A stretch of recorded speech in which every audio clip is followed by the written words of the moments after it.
AP రాజకీయాల్లో RK రోజా iron leg అంటూ అవమానాలు ఎదుర్కొన్నారు. రాష్ట్ర రాజకీయాల్లో ఐరన్ లేడీగా ఎదిగారు. గత 5 ఏళ్లు రాష్ట్ర ప్రభుత్వంలో చక్రం తిప్పారు. గులాబీలా అందరినీ ఆకర్షించిన నేత తన మాటలు చేష్టలతో ముల్లులా మారిపోయారు. ఒకవైపు అభిమానులు, అంతకు మించిన సంఖ్యలో శత్రువులను పెంచుకున్నారు.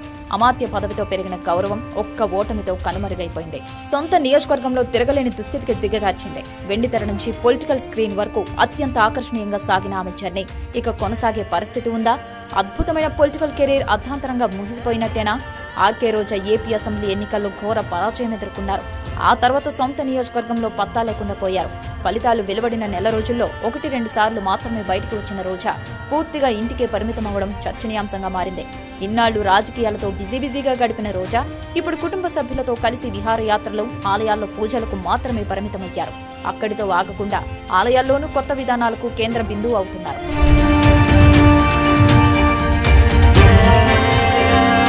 వెండితెరపై ఒక వెలుగు వెలిగి ఆ తర్వాత బుల్లితెరపైన మెరుపులు మెరిపించారు. రాజకీయాల్లోకి వచ్చిన రోజా ఎన్నో కష్టాలు ఎదుర్కొని ఒక స్థాయికి చేరుకున్నారు. టీడీపీ నుంచి వైసీపీలోకి వచ్చాక రెండోసారి ఎమ్మెల్యేగా గెలిచి మంత్రి పదవి చేపట్టిన తర్వాత సొంత పార్టీలోని శత్రువులను పెంచుకున్నారు రోజా. ఇప్పుడు సొంత నియోజకవర్గంలో ఆమెను పలకరించేవారు లేక అల్లాడిపోతున్నారు. తన విజయం కోసం కష్టపడి పనిచేసిన కార్యకర్తలు, నాయకులను విస్మరించడం, సోదరులు, భర్త జోక్యం వల్ల రోజా రాజకీయ భవిష్యత్ గందరగోళంగా మారిందంటున్నారు. చిత్తూరు జిల్లాలో పెద్దిరెడ్డి హవాను తట్టుకుని రాజకీయంగా అవకాశాలను అందిపుచ్చుకున్న రోజా వైసీపీ ప్రభుత్వంలో బలమైన రాజకీయ శక్తిగా మారారు. అయితే రాజకీయంగా ఆమె చేసిన తప్పులు ఇప్పుడు శాపంగా మారాయని విమర్శలు ఎదుర్కొంటున్నారు. నోరు మంచిదైతే ఊరు మంచిదవుతుందని సామెత రోజా విషయంలో నిజమైంది. పరుష వ్యాఖ్యలతో ప్రత్యర్థులతో శత్రుత్వం పెంచుకున్నారు రోజా. సొంత పార్టీలోని ద్వితీయ శ్రేణి నాయకులు, కార్యకర్తలకు గిట్టని వారిగా మారిపోయారనే విమర్శలు ఎదుర్కొంటున్నారు. పార్టీ అధినేత చెప్పినా రోజాతో చేతులు కలపడానికి పార్టీ నేతలు ఇష్టపడకపోవడంతో నగరిలో రోజా ఓటమి పాలు కాక తప్పలేదు.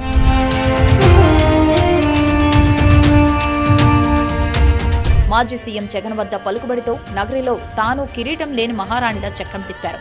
ఇప్పుడు పార్టీలో గ్రూపులను తట్టుకోలేకపోతున్నారు. మంత్రిగా ఉన్నప్పుడే ఆమెను లెక్క చేయని వారు ఇప్పుడు ఆమెను ఏమాత్రం ఖాతరు చేయడం లేదు. ఎన్నికల ఓటమి తర్వాత 1.5 రోజులు రోజా నగరిలోని ఇంటికి ఎక్కువ కాలం పరిమితమయ్యారు రోజా. వీకెండ్స్ లో చెన్నై వెళ్తున్నారు. ఇటీవల తమిళనాడులోని ఓ ఆలయంలో రోజా ప్రవర్తించిన తీరు కూడా వివాదాస్పదమైంది. తమిళ మీడియా సైతం రోజాను విమర్శించింది. రాజకీయంగా సైలెంట్ గా ఉంటున్నప్పటికీ వివాదాలు రోజాను వెంటాడుతూనే ఉన్నాయి. ఈ పరిస్థితుల్లో రోజా రాజకీయ భవిష్యత్తు ఎలా ఉంటుంది అనేది చర్చనీయాంశంగా మారింది. రాజకీయాల్లో హత్యలుండవు, ఆత్మహత్యలే ఉంటాయనే నానుడి మాజీ మంత్రి రోజా విషయంలో అతికినట్లు సరిపోతుందని రాజకీయ విశ్లేషకులు అంటున్నారు.